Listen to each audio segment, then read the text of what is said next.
Okay, possibly the last video I've done today on a Saturday.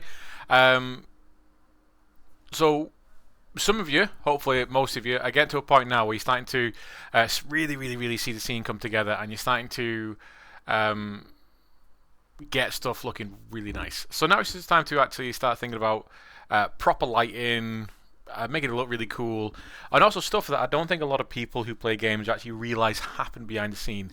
I have talked about this a little bit in class, and I've shown us a little bit in class as well, but post-processing effects are something very important to games.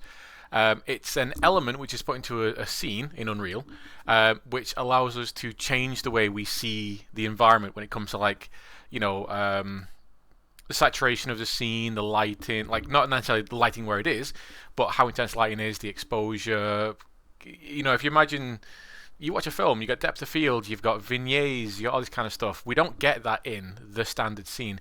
So I've actually deleted the post-processing effect I had in here, the post-processing volume. So currently what I'm doing is I'm just seeing the scene as it is. So it's very bright. And also what's happening a lot of the time is we're getting kind of not the best lighting. Because some of these areas are quite dark because they're out of way of direct lighting or anything like that. But we can sort that out. So this scene is not the current scene I'm working on in class. It's a bit of an older scene, so I've actually got this looking really nice in class at the minute with a lot more of these assets in. But what I'm going to do is show you what we can do in this scene.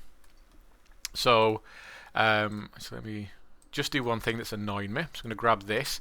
So just to kind of tell you what I'm about to do. I've got these... I've got my reception desk here, and I've got these under lights here. These little rectangle lights that aren't working for me either. Sometimes I just look at them and go, I'm really not a fan of that. Or sometimes you kind of freak out a little bit. So what I'm going to do is just go in and take them away. Now this is a blueprint object like we've looked at already. Like just like the little lights on the ground here. Exactly the same process. It's just I've made my blueprint from my reception desk and then applied a rectangle light in the recess, rather than obviously a spotlight on top of this little guy here. So what I'm going to do first of all is just change that up. And luckily, well not luckily, but the great thing about Unreal is when I affect this blueprint, it updates everything. So what I'm going to do is I'm just click on one of them in the scene, and you'll see in my outliner here, when it's got selected, so this is a BP Reception Desk 3, it's got edit the blueprint, or edit BP Reception Desk blueprint. So what I'm going to do is click that, and it's going to open up in the other monitor. There you go. It's going to open up my blueprint. Once again, we're not doing any programming or anything like this. Blueprints are just a way of having multiple things contained into one object, so every time we drag it in, they're all there. Now, I like the idea of originally having these lights in there, but I'm going to take them away. So I'm just going to grab that rectangle light, and as you'll be able to see, when I delete it, they all disappear. So I'll save that, and it's all good.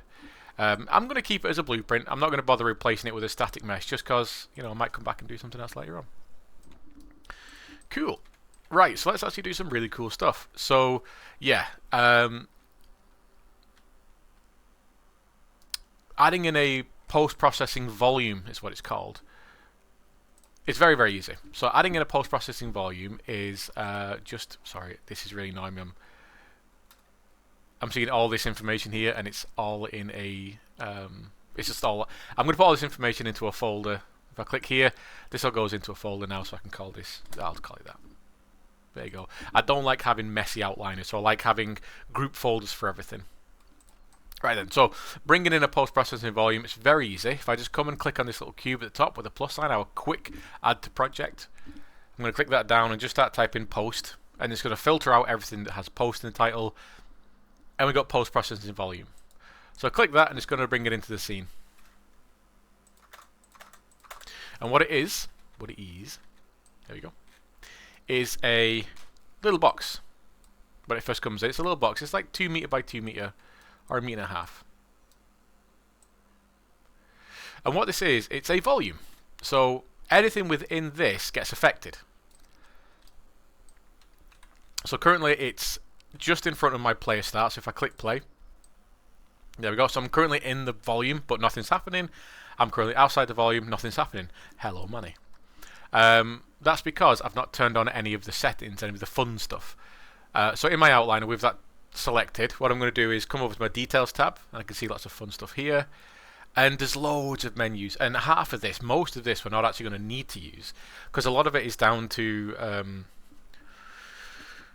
really, really minute stuff that we're not going to use, or things that if this was a first-person game, we could put like dirt on the lens, so that when you're moving around and the light catches the camera at a certain angle, you get like dirt specks. You've got stuff to do with really, really minute stuff that is often used in TV and film. There's a lot of terminology in there as well, going through some of these options that are quite film-based, and some of the terminology is very weird. And some stuff that, for our current platform, just aren't going to be used. So, for instance, we've got mobile depth of field. We're not on a mobile, so we don't need to worry about that. So, let's have a look at some stuff. We've got bloom. We all know what bloom is. Bloom is literally this on my camera. So, I've got the daylight outside. But because the room is much darker than the outside, what happens is, because the camera is currently processing this kind of all the pixels on screen and kind of exposes it so it's a bit more visible. But then this, especially that back wall there, is a lot brighter. See, my hand's like disappearing into it. It's nowhere near as bright as that here, obviously. But what's happening is that light, because it's dark, is much brighter than this area here. It blooms out. We're all familiar with bloom. So what I'm going to do is just turn on a few settings inside here, and I'm going to crank this. You can see nothing's happening. When I move the camera into this area here, you see how we get really, really bloomy? Because we're inside that post-processing volume. A volume in 3D is literally just like a space. It's a container. So I can turn those off. Exposure, this is something we're going to look at. Exposure is what controls the basically when I go into a dark area, how dark it gets and how fast the light goes from dark to light and how much it actually allows it to go dark. And when I turn around, it's how fast the light gets, exposes.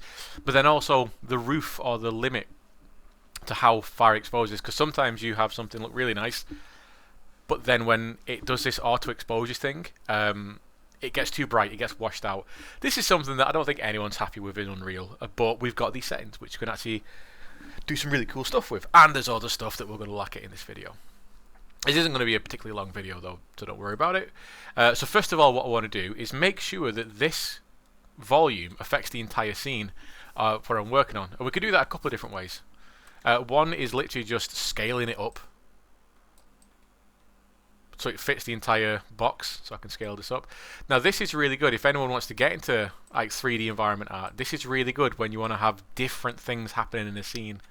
So you want to have one area which is, say, in the game design thing, you're in a secret lab, and when you enter a room, everything gets really kind of crazy because you're within a proximity field of a big engine.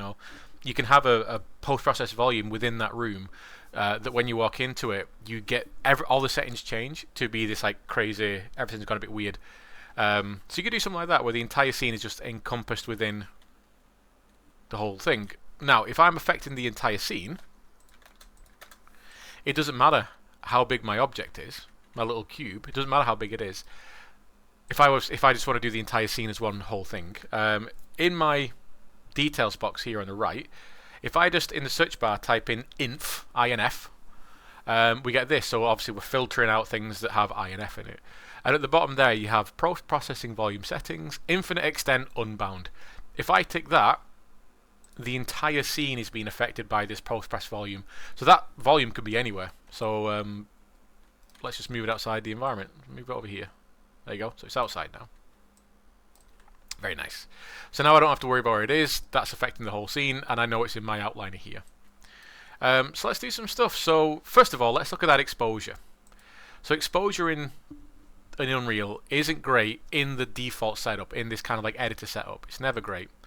No one's really happy with it. And sometimes, depending on the game that you're working with, you might not want to have any exposure, any kind of like changing of exposure. If you're doing a game which is super stylistic and it's all bright and colourful, and you're doing like a mobile setup, so it's top down simple, you don't want to have these weird transitions into light and dark, so you want to change all those settings so that it doesn't affect it. What I want to do in this scene is just basically make sure it's gonna work for what I need it to do, so it's not going to blow my lights out like that, but then when I'm in the dark, it's not going to go pitch black.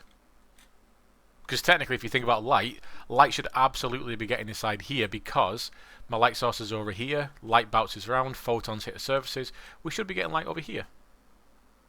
And even when I look into the dark, you can see how it exposes I'm seeing into the dark there, because the surrounding area is bright, so that's kind of calibrating the screen. But as I go in, there's less light, and it adjusts. When I go further in, less light, it adjusts, but you can see how it kind of comes up a little. Oh, it's doing a thing there. So let's change that. So with my post-processing volume selected, I'm going to go to exposure right here. Drop that down. And I'm just going to show you the settings that I use, but feel free to play with these and just be very sensible with what you're looking at. You don't want things to be super dark, and you don't want things to be blown out like this. This is far too exposed. You want to make sure it looks realistic, believable. Look at the references. So what I'm going to do is just turn on the metering mode, which hopefully is auto exposure histogram. We want that to be on there. Exposure compensation, I want that one. Min EV, max EV, and then we want speed up and speed down. We've got all these 6 turned on. The rest of them I don't need to turn on because we're not actually going to be using any of these. So this one is just the method in which it uses this exposure. Exposure compensation, over there, if I hover over it, it says a logarithmic adjustment for exposure only used if a tone mapper is specified 0, no adjustment. It gives you some scientific explanation. I not challenged, but I want people to read some of these because sometimes it looks like the guy who's writing it is just giving up halfway through. Sometimes it's like super scientific. But what exposure compensation does is basically I can actively limit stuff. So this is like the overall controller. So if I bring it all the way down like this, I'm getting really dark. But I'm still getting the same level of exposure behind the scenes. I'm still working within the same parameters. If I bring it up like that, it's going to get really bright. See that? Whoa! It's like I'm transcending into the ether. Now, what's very, very cool is obviously you can access these information through actual blueprinting. So if you do want to have someone go through one of these, celestial transitions, you can, expose that and use it as a timer and have that increase. It's very, very cool. But I'll set that back to 1. But what this is doing is it's not really correcting everything. All it's doing is increasing and decreasing the intensity. When it comes to stuff like the difference between the lightest value and the darkest value, that's still kind of, well, not still kind of, that still is being respected.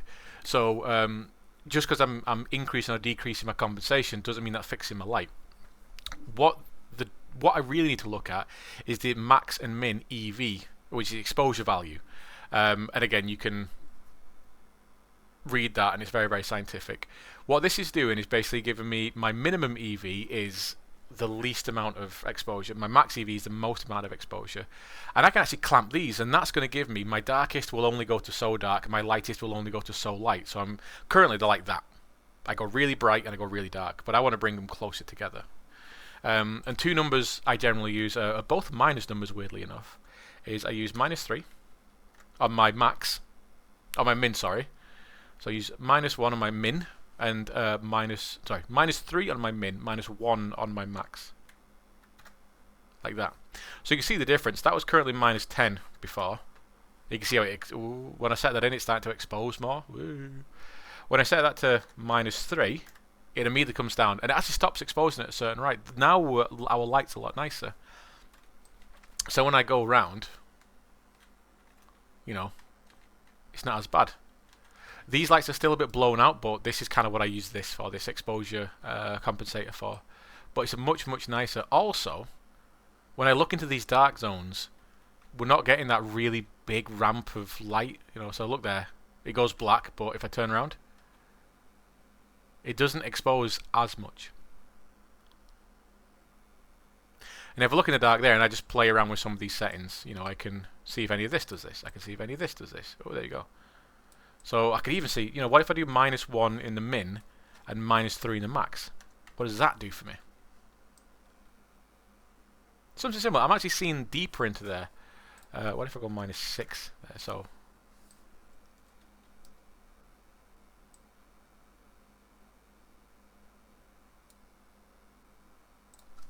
-4. So, you know, have a play with these settings. But I'm going to go back to my normal, which is -3 in the min, -1 in the max. And my speed up and speed down is the speed in which it goes from one to another. So currently it's 3 seconds, all that kind of stuff. So what I'm going to do is set them both to 1. And this should basically have no, or it's a very, very quick transition from one to another. If I increase that number, I believe it just takes ages. Oh, it's quicker. There you go. Oh, right, yeah. Some of these numbers, they're kind of backwards. The lower it is, the longer it takes. The higher it is, the quicker it takes. I think it's like rather than a second duration, I think it's like a speed multiplier.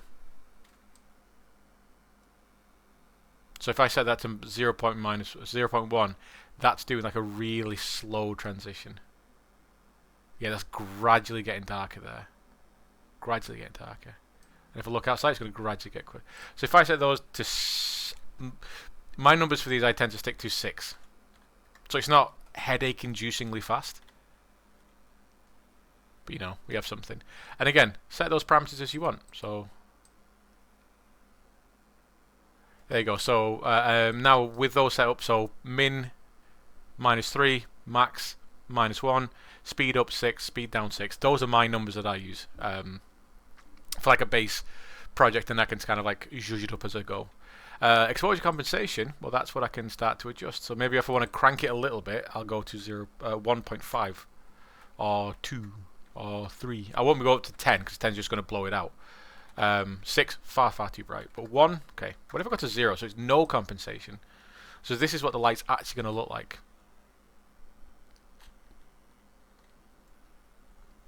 Okay, so that's the exposure. That's an important one. I put -1 in there. Put -1 in exposure just because, again, I can push the lights a bit harder there. It's a bit moodier. So those are my settings for exposure. There is another one called local exposure, which I have to search for. Local exposure, there we go. Now local exposure is so if I go to something like here, but I move these 2 lights away because they're going to ruin it for me. So I move these lights away. I'll move all 4 of you away. Actually, grab these lights. I'm just going to move them away so they stop affecting this part of the scene. What local exposure is all about is if I do this, I'll do it here. There we go. Do it there. So one half the screen I've got light. Left half the screen I've got dark. And exposure generally is all about balancing what we see in camera. It's kind of trying to trick what the eyes do. So if I actually set this to 1, there we go. So what we might have is too much of a difference between light and dark. So especially, you know, if you look from an outside light area into a dark area, the dark area might just go black, but the light area might stay light. You might not be able to control this very well using the standard exposure. So along with this standard exposure, we'd also use the local exposure. And this I don't use a whole ton of, so I'm going to have to just go through some of these settings. I think it's mainly these 2 that's going to do it. There we go. So if I just increase that shadow contrast, don't think that's really doing anything, but for shadow contrast there, I can boost it a little bit, and what that's going to do is just bright. So if I do that, there's no shadow whatsoever. You know, no shadow whatsoever, and that's where I just bring that shadow contrast all the way down. But if I increase it, I start to, well, by default it's set to something like 1 in it. So if I start to decrease that number, I can start to just bring up them darkness a little bit. Again, being a bit sensible with it. I don't want to brighten stuff too much because then I'll lose that depth, I'll lose that feel. But I might, you know, do something like 0.85 just to boost it a little bit. Because from there to 0.85, it's not bad. That's 1.5015%, 15% difference. It makes a massive difference. So that's local exposure, and again, go through some of these and have a play with these settings if you want to. That's local exposure. Bloom, of course, we've had a look at that. So bloom is just bloom in it, so that's intense. So we can, if we want to add a tiny bit of bloom, you play with the threshold. The threshold basically, as I understand it, is in my own head is pinpointing, making the bloom far more pinpointed. It's almost like a histogram where we have black and white values. So if I increase that, I'm basically crushing the black values and making the white values very strong. So that bloom should become very, very isolated rather than just kind of all over the entire screen. That's bloom. What am I looking for? Lens flare is fun. You know, it gives you a lens flare. This is one of them things that you can do too much of. A little bit of lens flare is not bad, especially when you're dealing with if you're passing by certain lights and you want it to really kind of jump out, especially if you're in a dark environment and you want that nice sharp light in the end to almost reflect off the lens. Because we don't have lens flare in our eyes. We have burn in our eyes essentially. We have lens burn. But lens flare is a lens of a camera thing, but we often use it to like within first-person controller games to give a bit of feel, give it a bit of cinematographic, so you can add a little bit of that. And if you're doing like a really slow pan,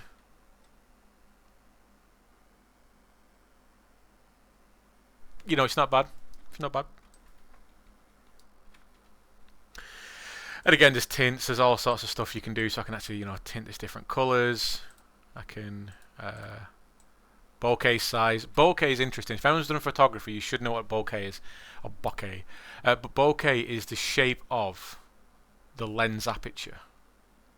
So this one's really, really blurred out. But say if you've got a lens aperture with a camera where it shuts. If you've got a lens aperture with like 6 sides, a sextuple lens, then this bokeh should be like a 6-sided shape.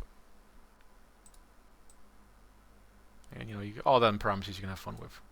Like I said, bokeh shape is in there. So what some people will do is if they want to have some really, really nice stuff, they'll use a bokeh shape. I believe that is literally just a black and white texture as well. Because people have done it in the real world where they'll use something that covers the lens. Like I've seen it on Christmas stuff where they will put this cap over the lens that doesn't obstruct the picture, but it kind of influences the bokeh to be a Christmas tree shape. Very cool. And that's lens flare, so you can have a bit of fun with that. And what you will notice as well, that whenever you change a parameter in here, you'll have like a little arrow under here. This will basically just set it back to default. So if I've changed something, I can just click that and set it back to default. So that's lens flare. I'll leave that on for a bit. We have depth of field. Depth of field is good, but is a bit tricky to get your head around at first. So sensor width is the size of the sensor in a camera. We're talking like digital cameras as well, because if it was just talking in the realm of traditional cameras, then we have to talk about f-stops and lenses and all that kind of stuff. But what this is, see if I can start getting it kicking in. I'll just start to... There we go. It kicked in a little bit. I think it has to kind of think before it does anything. I don't really use depth of field that much in Unreal, so this is still a little bit new to me.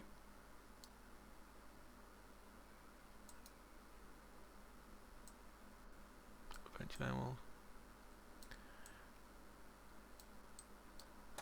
I'm probably just being very, very stupid with this one. But lens depth, we all know what the depth of field is. Let me just actually have a look at this, because this is embarrassing a little bit.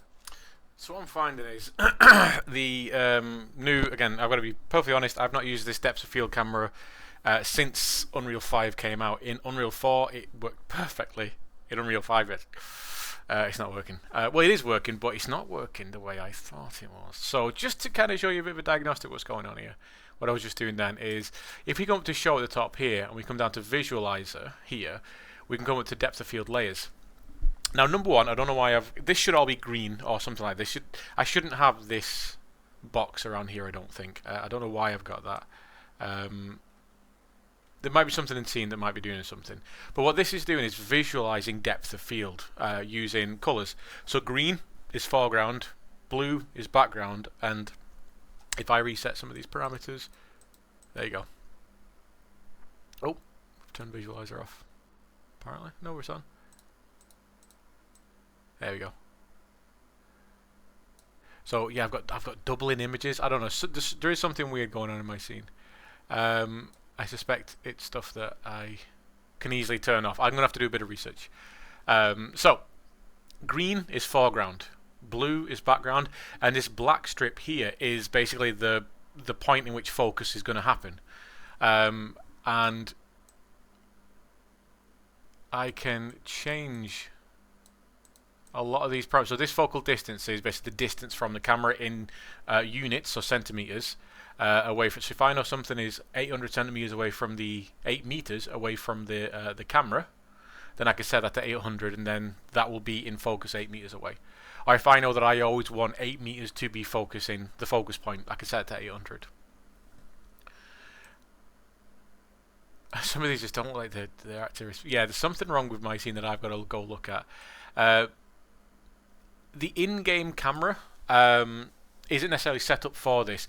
Depth of field is set up for like Cine camera and FMV camera. The stuff we're going to use to do our renders and to do our fly-throughs. Currently, we're only been using the editing camera. But when we come to actually set up our proper cameras, that's when this is really going to come in and start working properly. Hopefully. I mean, this might just be my scene. Like I said, I've got this double vision thing going on, and I have had some. I'm gonna have to look through because I'm getting double vision on everything. But that's the depth of field anyway. That's depth of field. So I'm going to turn that off, and we will just turn off the depth of field visualizer for now. That was very embarrassing. That's depth of field. And then we've got other stuff like color grading. So this is all film stuff. So some of this information, some of these terms you might think, what the hell? So slope is, see this? Toe is this. Essentially inside Photoshop, this would be our highlights, midtones, and shadows. So I think shoulders the shadows by the looks of things, so it's not really doing anything. And obviously I've crushed my shadows a little bit.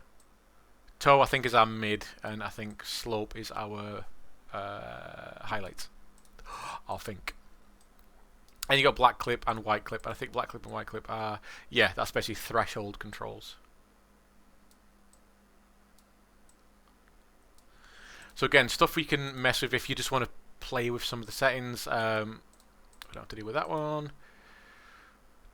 What else is in film? Global emission references, color, grain. Oh, so we've got a nice. I love me some grain. We have got grain. So I don't know if that's coming through on the recording.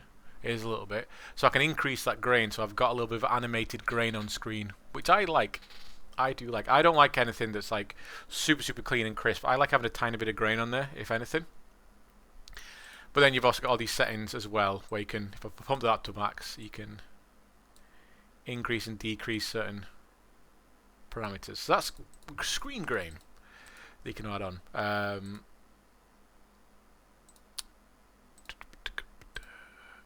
That's pretty much it for what we need to kind of be looking at. Oh, vignette, image effects, vignette. So a vignette is that little dark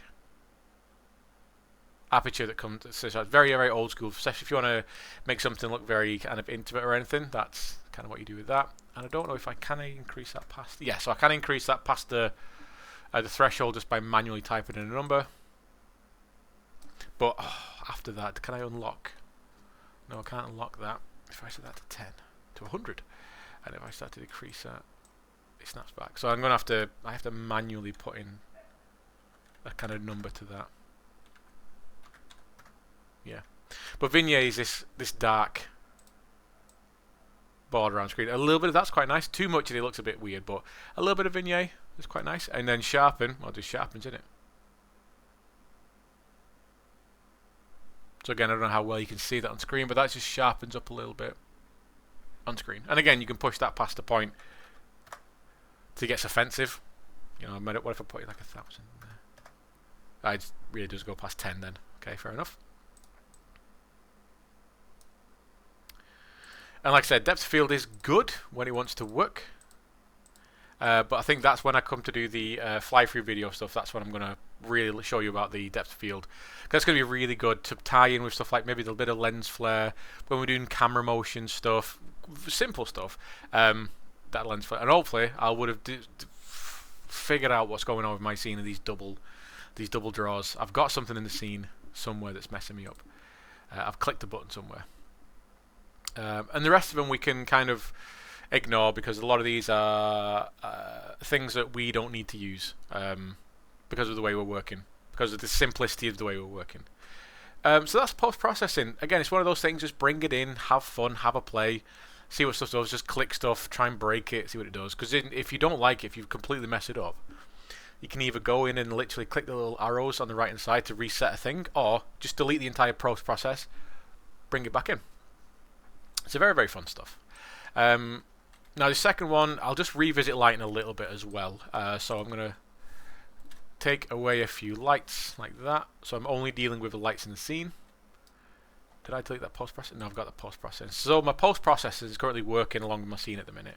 So the only lights in my scene are the lights from the blueprint floor lights that I made, which is giving me some lights, but obviously it's not bouncing everywhere.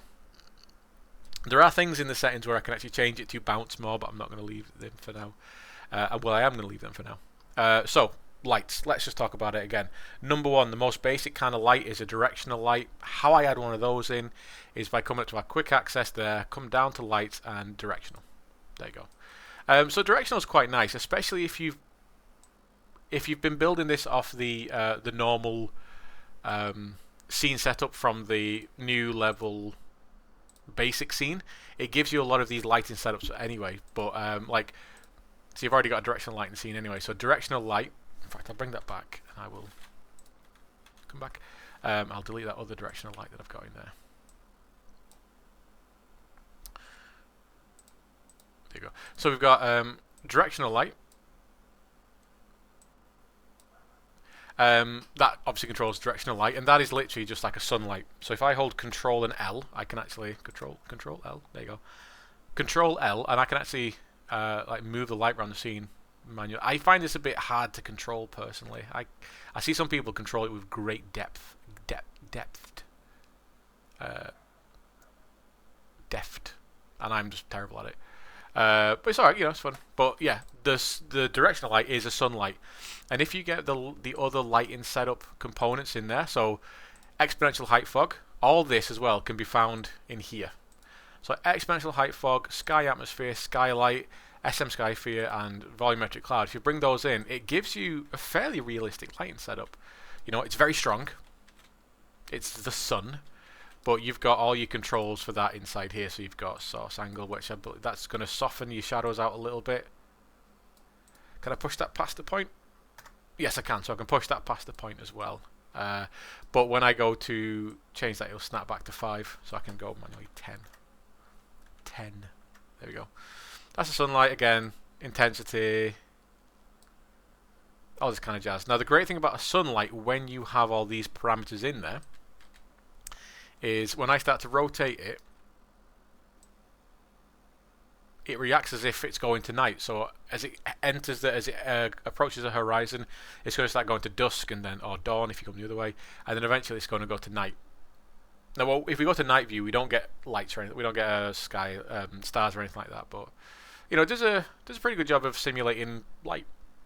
So that's the directional light, and that's really nice when it's coupled with all this information here, all these different bits. But that's not great for interior lighting all the time. When we're dealing with interior lighting, especially obviously isolated interiors where there's absolutely no sunlight, or there's very, very little sunlight, we have to rely more on practical lights. So we can access all these through our little drop down here, lights. But a quick way of just adding our light into the scene, a work light I call it, is by holding L and just clicking, and you make a point light. Now, point light is a super basic light. It's essentially a bulb. It's a 360-degree casting light. It's got a nice fall off, which is all controlled. When I say fall off, that's referenced by attenuation. Attenuation is essentially the fall off. So it's got fall off. It's got no directionality. It's got fall off. It's got same settings we'll have for everything. So lumens, and I can control the the intensity of that light, you know, really good. And then again, we've got all the same settings that we would have, including like temperature if you want to make the light hot or cold. So that's the work light. Oh, sorry, point light. Now that's really good if you just want to fill a general environment. So when we looked at the Dark Ruins scene, we saw a lot of point lights being used in that cluster of candles, where you'd have point lights within the blueprint for each one of the candles, but they would be very, very weak. Because if you've got a bunch of those in the same area, if they're all really strong, it's just going to blow the area out. And then they'll have another one of these slightly further back from, like, away from the wall. Still very kind of low intensity, but that is just going to basically going to bath and bathe that area in whatever light you want. So what we can do is set this to, I don't know, maybe 10, maybe 100. Up the attenuation. There you go. So my attenuation is how far the light is being thrown, and this is my intensity of the light. And I can like mimic, not super well, but I can mimic kind of ambient light with these. So I can bring maybe one there. I'll bring one over here like that. So I can light the scene a little bit without having super strong like lights. The problem with that though is this: we can actually see the lights being reflected in here, but there are settings inside here where we can actually change that. There is soft light intensity, so there I can actually, if I increase the soft light intensity enough, then that actually disappears. It shouldn't affect the light itself, but it does. It reflects. It affects the reflection. So you can see on that one, as I'm affecting the source light radius, it basically disappears. The source length, as you can see, turns it into a bit of a stick. And then that's in there, so I make like a pill-shaped light. Which again, if you want to cover a large area with something like this, you could probably mess with some of these, and it'll give you more like a tube of light in the middle of the room, as long as it's not too close to any walls, because that's going to impact the walls directly. If you put it in the middle of a large room, it's going to give you a nice little like overall kind of light bath. So that's the point light. Very, very good. Very useful. Another light is the spotlight, a second most used light. There you go. That's a spotlight. It's a point light, but it's a directional cone. Now, something fun we can look at here is if I right-click on the object, either in the scene or in the outline here, I can choose to pilot spotlight. This is a little bit fraught with danger though, because depending on if you've rotated it, then you might be like upside down at one angle when you do this. But I'm just gonna, with it sat down like that, pointed down, I'm gonna click pilot spotlight, and then I can actually direct the spotlight around. And actually control it. I can fly around the spotlight like this. Whee. So you can actually pilot a lot of objects to move them around quickly, especially if they're directional. So I can actually pilot this round and say, right, I want it to be looking there, but I want to be like up here, like that. And then I can change, while I'm still piloting it, I can change the attenuation, which is obviously the the distance of the light. I can change the intensity, obviously. Woo. Blur it out, whatever. I can change the inner cone angle. So the inner cone angle, I'm going to stop piloting this and show you. The inner cone angle and the outer cone angle work together to basically make my light either really, really sharp or really, really soft. So my inner cone angle is this blue cone on the inside. And if we look on the ground, we can see the effects. Oh, that's my attenuation. Inner cone angle. So you can see that the brightness is still kind of like it's not really changing, but what's happening is the hot spot of the light, the middle of the light, is getting bigger. And as I get to the edges, you see the edges kind of sharpen up as well. Now when I increase that, it will keep making the outer cone angle bigger, and when I drag it back, it's going to maintain that size. If I drag down the inner cone angle, same thing's going to happen. So I'm going to drag down the inner cone angle. So I can force the inner cone angle to be small, and then I can just drag it back. You can see how soft it is. The source radius is, as you can see, our little dudes down there, is basically the softness of the shadow, which is quite good, because that's actually really nice. I quite like how that shadow, that's quite dynamic. Ooh, look at that. That's kind of cool, that really soft lighting. That's like a diffuse box kind of lighting as well. But if I bring it all the way down, then I get like super sharp, very, very fake shadows. So I can start to increase that a little bit. Obviously, if I take it too far, then the shadows just, you can also see the radius, the actual light radius being reflected. So be careful. But if I just do a little bit of that, nice, and then I can soft radius and burn that out again like that. And I do have a source length as well. So I've got settings in here that you can see the results on the model there. Again, indirect light is so I don't think I went over this on the actual point light. Indirect light intensity is the intensity of the light which is bouncing off a surface. So I've set that to 0. So the only thing that's getting affected by the spotlight is the area which is hitting. But if I start to increase that, this is almost like the bounces. So if I start to increase that, then the influence of the bounce of this light starts to hit other areas. So if I increase it high, then this spotlight that's up here is really affecting everywhere because it's hitting the ground and then all the photons are bouncing off. Now we've not got any fog in the scene, so this isn't going to matter, but this is like if you've got fog in the scene, this is how affected by how the light affects the fog. Cool. So that's the spotlight. Very, very nice. Rectangle light is a very, very good light. It's like a spotlight, but it's a rectangle, as you can see. A lot of the same parameters again: attenuation, intensity, so I can make it really bright, whatever. The attenuation again is how far we throw that light. Source width is the width of the. So this is really good if you're making like strip lighting. Source length is the height of it. Oh, source height, I should say, not source length. So I can make a big square light, and this is, you can see there where it's actually getting reflected in the ground.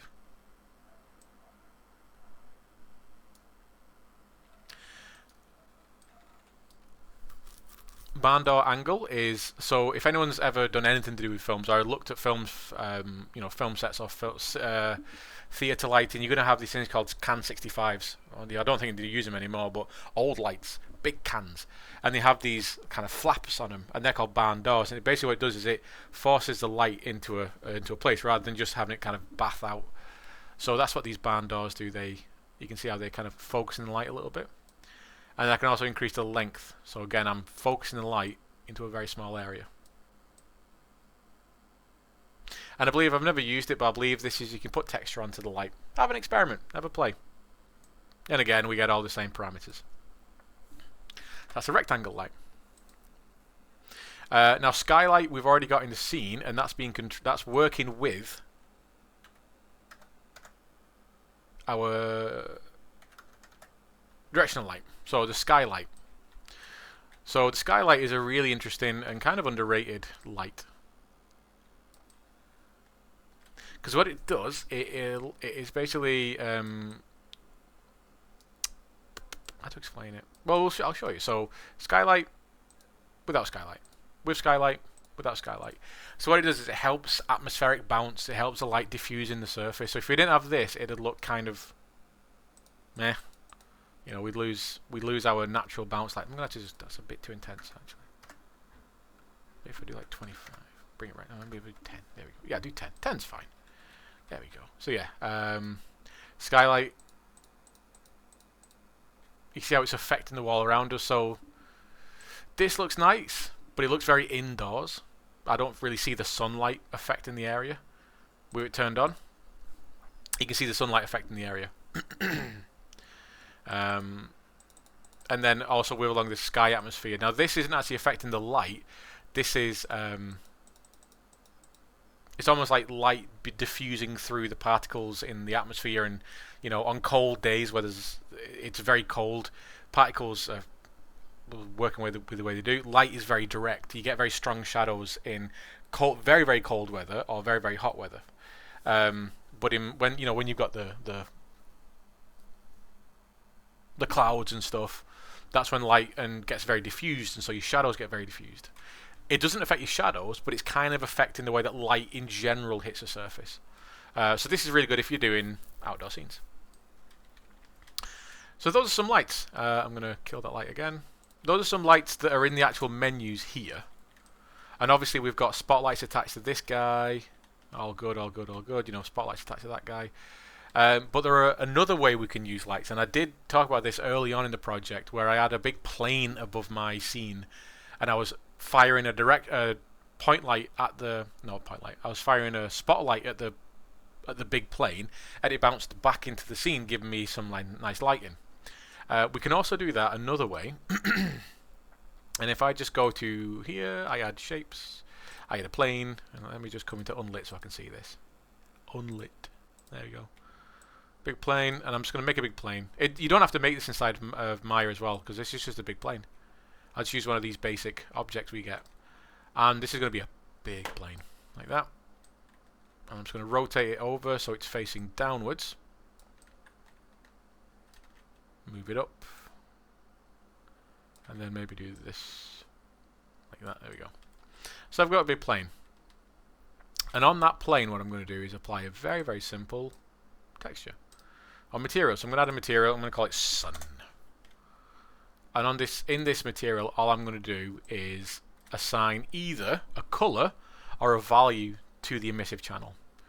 The emissive channel is right here. So what I can do is press 1 for a constant, which is literally just black and white, or I can press 3 or hold 3 and click to make a color. Of course, yes, I can, with the new changes they've made, I can actually add a color directly into the emissive channel like this, because you got the little like color checker box there. But I like doing it the old-fashioned way. I like plugging stuff in. So if I plug this in to emissive channel, this is basically the intensity. So if I put this to 1, it starts to glow, but it's only black and white. So if I actually put a constant into my color, say it's a 0, and I set my constant in emissive to 0, I get black, because you could think about this as like a black and white node. 0 being black, 1 being white. So if I've got 0 in both my emissive and my color, then everything's just black. But if I set this to 1, now I've got some bright light. Alternatively, what I could do is use a color node. Plug that into the emissive channel, and then if I start doing that, then I get orange. And all I'm going to do is just drag and, well, apply that.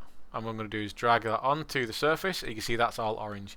Now what happens when I turn the lights back on, if I move inside, and obviously some of you have already seen this, if I turn lit back on, now we're getting bathed in red because that's the colour I've got. But if I start to change this, so I'm going to make something a bit more sensible. I'm going to go to white first and then just start venturing towards a creamy colour. There we go. So now what's happening is that emissive light is firing light into the scene. Why this is good compared to stuff like a directional light, spotlight, point light is emissive lights don't really handle firing or casting shadows very well. They do a lot of soft shadow stuff. It's not always the best results, but they do a thing. There we go. So saving then. They give you some results, but the great thing about this is the fact that they do soft shadows, and you can increase and decrease this as much as you want. So if I make this actually really dark at the same time, so I'm going to go down to about that. I'm going to make it quite dark, as you'll see now. And apply. We get much darker. And I'll go even darker. Now this is, if you kind of know how multiply works in Photoshop, this is similar. What it's taken is the white values of any color and applying that to an emissive. So even something with a little bit of white in it is going to apply some kind of light. Where here, we're really, we've got a little bit of this shadow coming in from here. And then I could use another light, something like a point light or a spotlight, to then, with this probably the same color, to act as a different kind of light or a different usage of that light. So I can have that be a bit stronger. So I'm using the emissive light to give me a bath of light, a soft bath, and then I'm using the spotlight, the point light or something to give me a much stronger directed shadow kind of thing. You've got to, it's not just one light does everything. You've got to sometimes team these lights up together. So that's the emissive map. Very, very cool. I'm a fan of emissive lights. But they are a bit expensive, and they don't always give you the best results when it comes to shadows, and sometimes you get a bit of fizzing. You might have seen it in my scene sometimes. There's like up there in the corner, you see a bit of fizzing. That's because it's emissive lights, and it's about bounces and stuff. So that's the emissive light. Now when we're talking about lights and general quality, we will touch on this more later on, but there's stuff we can do to improve the rendering of the scene. Now, I wouldn't do this and then carry on walking. Just carry on walking. Just look at it, have a play with it, and then make sure everything's set back to normal, because this can actually affect the way the scene runs when you're working in it. Up at the top here, if we go to settings, right here, we've got enable scalability settings right here. Engine scalability settings. Now what this is how good the scene is. So if I click this all to low, then we're at the low settings. If I set this to medium, we're at the medium settings. Go to high, we're at the high settings. Epic, we're at the epic settings. Cinematic, we're at the cinematic settings. So these are all going to start increasing the... in fact, can we actually see the difference there? If I go to high... So you can see how all the emissive lights are kind of fizzing around in this area. And if I go to cinematic... Oh, you can see it right there. All it's fizzing. If I go to cinematic... You don't see it. The lights are far more cleaner because we're processing more information through the engine. So yeah, that's the scalability. Now, like I said, I wouldn't always have that turned to epic or cinematic. Sometimes just while you're working, have it set to high if you want to touch it. Have it set to high and then just do whatever. In fact, you could probably set everything except... If I set everything to cinematic and set it to...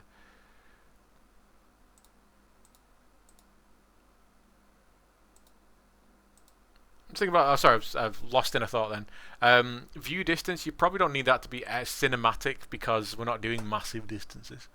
But you know, if you just set everything to cinematic, when this is something we do at the end when we're doing our final renders and stuff, we set it to cinematic so we get the best quality. So that's there. I'm going to set that back to high. But you do get them fizzing, like I said, you do get that fizzing in there, which is okay. But that's where the emissive lights are doing that. That's the con of emissive lights. Now I'm going to show you one last thing before I go, and I'm going to try and show you one last thing, and it's connected to the directional light. So I'll bring in the directional light, let's give it a bit of light like that, and I'll rotate it so it's facing inwards, and I'll just like that. Cool. So that's our lights right there. Now what I want to do is I want to create something called a light material, which we can actually plug in. If we scroll down, you'll see light function material right here. I want to create a light function material and try and do something. Now this might be successful, might not be. I've done this a lot, but I often have to kind of remind myself how I do it. But I'm just going to create a material first. Material, I'm going to call this clouds.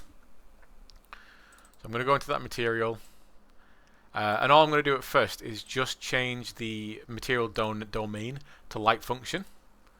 And this is really easy because the only thing I'm going to be dealing with is just the emissive channel, so I don't have to deal with anything else.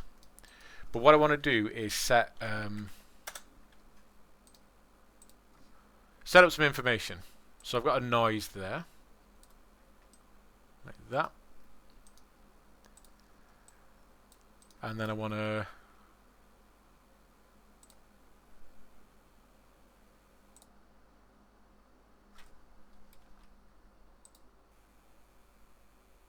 in fact, no, I'll not do it.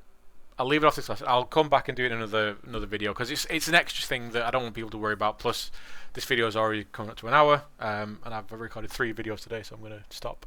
But effectively, what I'm going to be doing is creating clouds passing. So if you want to have like nice sunlight coming in through a top skylight or anything like that, you can want to have like it looks like light shadows are passing by or anything like that. You can do that. And in big environments, when you want to make it like big vistas, landscapes, when you want to make it look like the clouds are passing over the surface, you do this kind of thing. All I would be doing is setting up a light function, making some noise, some cloud noise, and then basically panning it over a timer. And it's really, really simple, but I just can't, in my head right now, I can't get it working, so I'll do it in a different video. But yeah, that's it for this one. I'll see you in the next one.